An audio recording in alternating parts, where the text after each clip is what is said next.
کہ آپ کا اس سبجیکٹ کے بارے میں بیک گراؤنڈ آلریڈی کوئی نالج ہے. اگر ہے تو that is the best choice for you.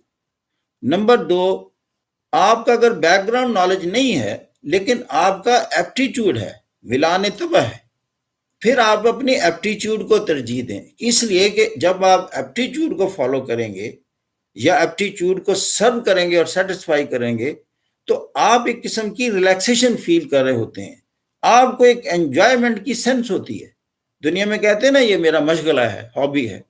Hobby میں کیوں نہیں تھکتا بندہ، حالانکہ وہ لیبر کر رہا ہے، محنت کر رہا ہے. Hobby is a job, hobby is a work. آپ کی مینٹل فزیکل انرجی انوالو ہوتی ہے، لیکن تھکتے کیوں نہیں ہے؟ کہ آپ کا دل لگا ہوا ہے. بلکہ کام کی تھکن اتارنی ہوتی ہے تو آپ ہابی میں چلے جاتے ہیں، حالانکہ آپ پھر کام میں مشغول ہو گئے ہیں، لیکن وہ ایسا کام ہے جو دل کی دنیا آباد کر رہا ہے. تو ایپٹیچیوڈ کو امپورٹنس دیں. اس کو میں یہ کہتا ہوں اپنے آپ کو امپورٹنس دینا سیکھیں. اپنے آپ سے میں بتاؤں محبت کریں، بہت زیادہ محبت کریں. اگر آپ نے گرو کرنا ہے، ڈیولپ کرنا ہے، آپ کی ذات کی پہچان ہم تب کہتے ہیں یہ معلوم کریں کہ آپ کا اندر کس چیز سے خوش ہوتا ہے. اور you start serving your inner and then you will be a happy entity in the world. پھر آپ کو چھوٹے موٹے مسائل اور تکلیفیں اور مسائل لگیں گے ہی نہیں. تو یہ چیزیں ہوتی ہیں کہ serve your aptitude, serve yourself, love yourself, respect yourself. There is nothing like you. The most important person on this globe is you. میں خود ہوں، یہ کہنا ہے. اور جب آپ اپنے آپ کو سرو کر رہے ہوں گے، آپ ڈیولپ کر رہے ہوں گے، گرو کر رہے ہوں گے.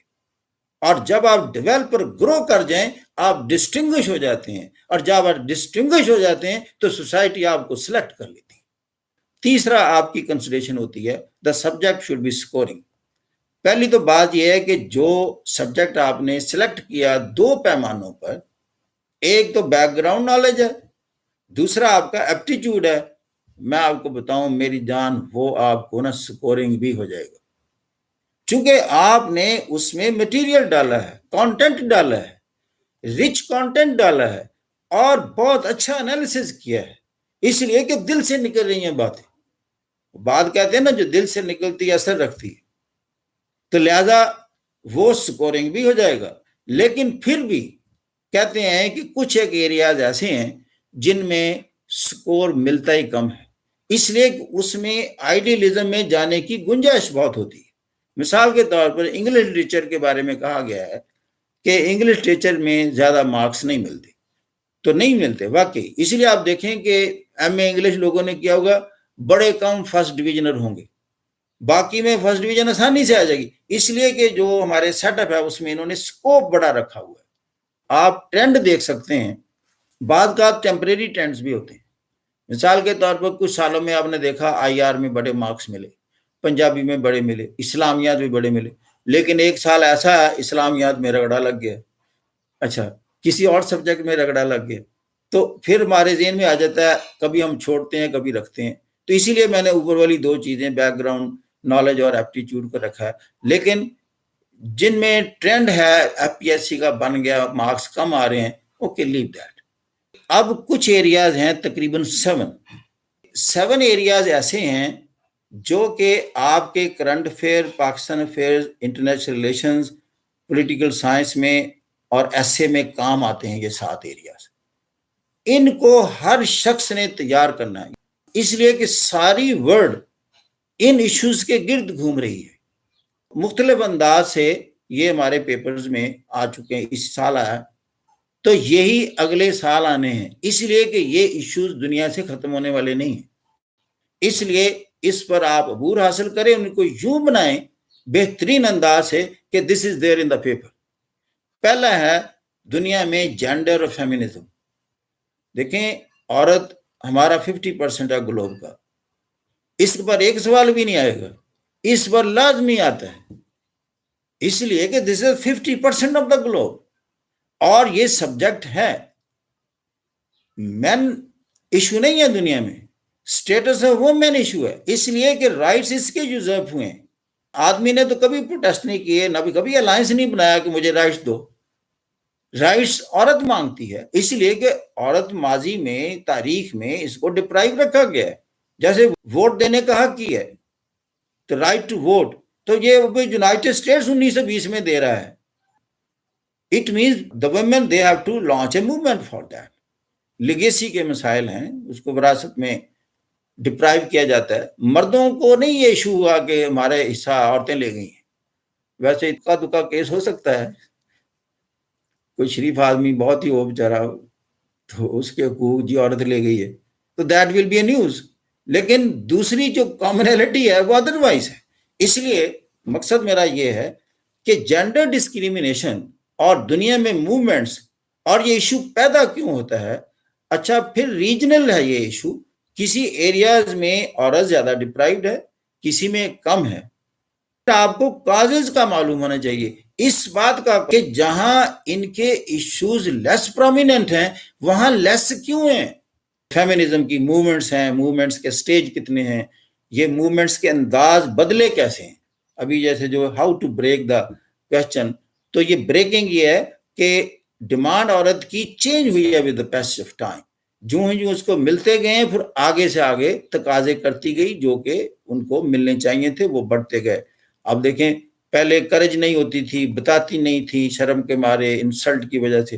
پھر می ٹو موومنٹ جو چلی، یعنی اتنی بولڈ ہو گئی، دلیر ہو گئی، کہتی ہے اگر تو چپ رہے تو we are encouraging the criminal.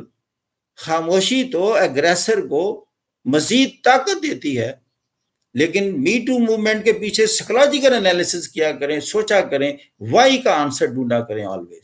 کہ جو ہی اس میں ایجوکیشن آئی، اویئرنیس آئی، تو ان میں فریڈم بھی آئی اور کریج بھی پیدا ہوئی ہے، اور they started talking for them selves. دوسرا بڑا ایشو کلائمیٹ چینج ہے. اب یہ نہ جلدی ختم ہونے والا. آلریڈی اس کی امپورٹنس مجھے بتانے کی ضرورت نہیں ہے. کیوٹو پروٹوکول سے لے کر یونائٹڈ نیشنز کی نیو یارک کی میٹنگ، تو آپ دیکھ رہا ہے کہ درمیان میں پیرس کلائمیٹ ڈیل اور پولینڈ کانفرنس، تو یہ ساری چیزیں بتاتی ہیں کہ یہ ورلڈ وائڈ بہت بڑا ایشو ہے. اس کو آل اینگل سے آپ تیار ہونا چاہیے، گلوبل وارمنگ اور کلائمیٹ چینج. تیسرا ہے دنیا میں لٹریسی ہے.